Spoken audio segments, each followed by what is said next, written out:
Begin by removing the seat bolts on both sides. Remove the small black spacers as well, and keep them handy as you will need them later in the installation process.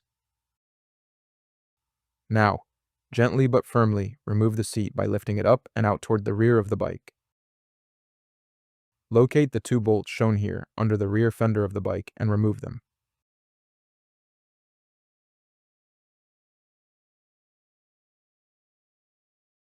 Now take the bracket from your hardware kit and prepare it as shown.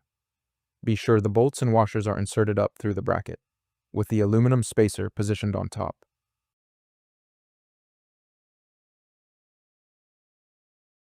With the arms of the bracket pointed toward the front of the bike, align it into place. Thread the bolts in by hand until they are snug.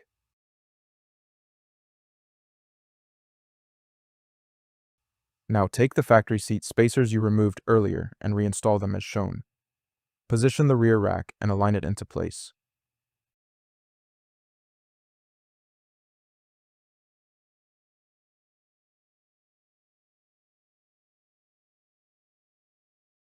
Prepare the hardware as shown. Insert the bolt and washer through the bracket and the mounting tab on the rack.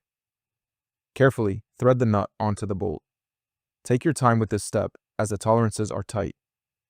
Now you can reinstall the seat.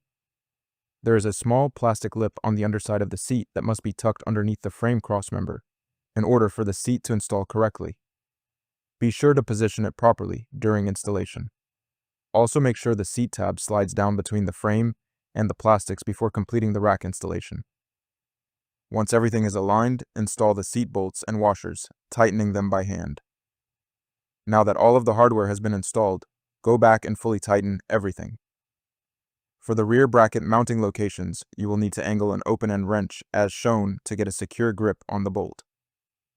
Once everything is tightened securely, the installation is complete. If you have any questions, please don't hesitate to contact us.